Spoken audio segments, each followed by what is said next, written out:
नमस्ते। आज के इस विश्लेषण में हम इतिहास के सबसे पुराने और सबसे पेचीदा रहस्यों में से एक को सुलझाने जा रहे हैं।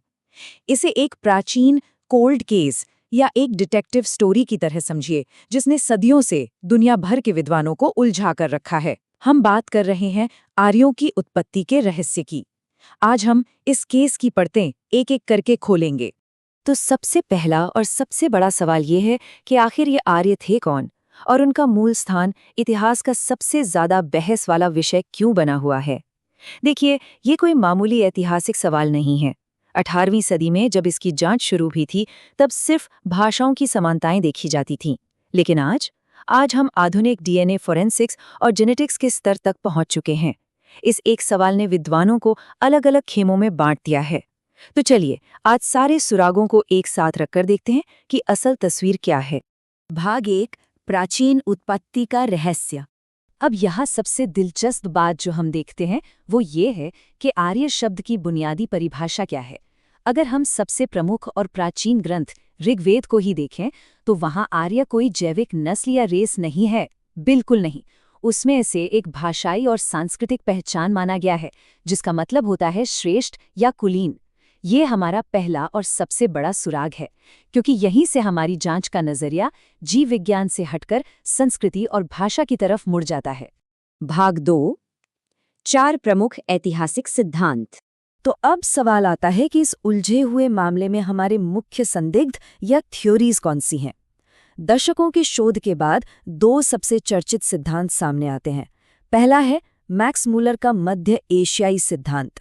इनका मानना था कि आर्य लगभग 1500 ईसा पूर्व में कैस्पियन सागर के पास से आए थे। भाषा विज्ञान तो इसका समर्थन करता है, लेकिन किसी बड़े सामूहिक आक्रमण या मास इन्वेजन का कोई ठोस सबूत जमीन के नीचे से नहीं मिलता। दूसरी तरफ है स्वदेशी सिद्धांत, जिसे सप्त सिंधु थ्योरी भी कहते हैं। इसके मुताबिक आर्य भारत के ही मूल निवासी थे और यहीं से पश्चिम की तरफ गए। ऋग्वेद में भारतीय नदियों का जिक्र इसके पक्ष में जरूर है, लेकिन बाहर की इंडो यूरोपीय भाषाओं का फैलाव और आनुवांशिक डेटा इस आउट ऑफ इंडिया थ्योरी का पूरी तरह से साथ नहीं देते। अब बाकी बची 2 थ्योरीज को भी देख लेते हैं। बाल गंगाधर तिलक जी ने आर्कटिक क्षेत्र सिद्धांत दिया था। उन्होंने ऋग्वेद में आए 6 महीने के दिन और रात वाले हिस्से को इसका आधार बनाया। सुनने में ये खगोलीय एंगल बड़ा जबरदस्त लगता है, लेकिन भूवैज्ञानिक सबूत इसे सीधे खारिज कर देते हैं। आइस एज के दौरान आर्कटिक में इंसानों का रहना ही नामुमकिन था। वहां बैठ के वेद लिखने का तो सवाल ही पैदा नहीं होता। इसके उलट आज के आधुनिक विद्वान मल्टी रीजनल यानी बहुकेंद्र सिद्धांत को ज्यादा मानते हैं। इसके अनुसार आर्य कोई एक विशिष्ट नस्ल नहीं थी, बल्कि अलग अलग क्षेत्रों के लोगों के आपस में मिलने जुलने से बनी एक सांस्कृतिक पहचान थी। चलिए आगे बढ़ते हैं। भाग 3, भौतिक सुरागों की खोज। ठीक है, तो अब इसमें और गहराई से उतरते हैं और देखते हैं कि भाषा विज्ञान और पुरातात्विक खुदाई की मिट्टी से हमें क्या ठोस सुराग मिलते हैं। सबसे पहला भौतिक सुराग हमारी भाषाएं ही हैं। संस्कृत, लैटिन और ग्रीक, इनमें ऐसी समानताएं हैं जिन्हें आप नजरअंदाज नहीं कर सकते। जैसे संस्कृत का शब्द पितृ और लैटिन का पेटर या मातृ और मैटर। विद्वान इस बात पर सहमत हैं कि इन सभी भाषाओं का एक साझा मूल था, जिसे प्रोटो इंडो यूरोपियन कहा जाता है। लेकिन यहाँ एक कैच है।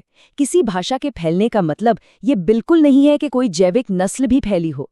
भाषा तो व्यापार और सांस्कृतिक आदान प्रदान के जरिए भी एक जगह से दूसरी जगह आराम से चली जाती है ना? अब जमीन से निकले पुरातात्विक सबूतों की बात करें तो खुदाई में 2 बिल्कुल अलग तस्वीरें सामने आती हैं।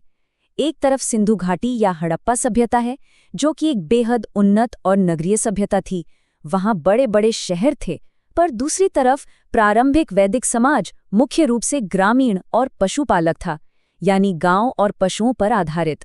बाद के वैदिक काल में जो पेंटेड ग्रेवेयर या चित्रित धूसर मृदभांड मिलते हैं, वो हड़प्पा से बिल्कुल अलग हैं। दोनों की जीवन शैली में जमीन आसमान का अंतर था।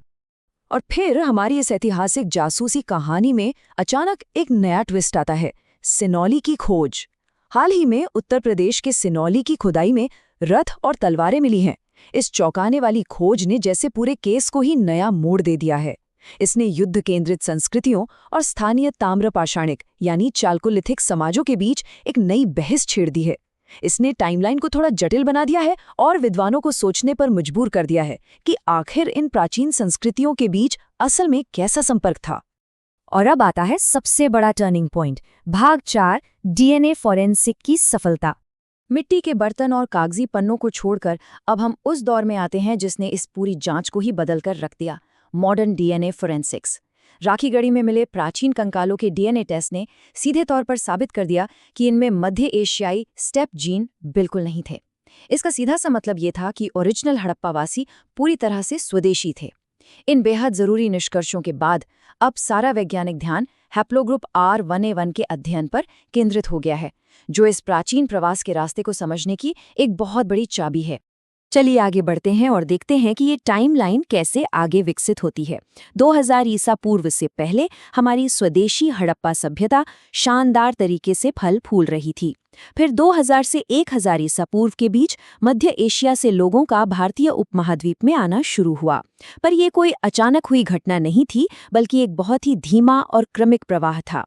और 1000 ईसा पूर्व के बाद जाकर हमारा आधुनिक भारतीय डीएनए स्ट्रक्चर बनना शुरू हुआ, जो मुख्य रूप से ANI और ASI का एक जटिल मिश्रण है।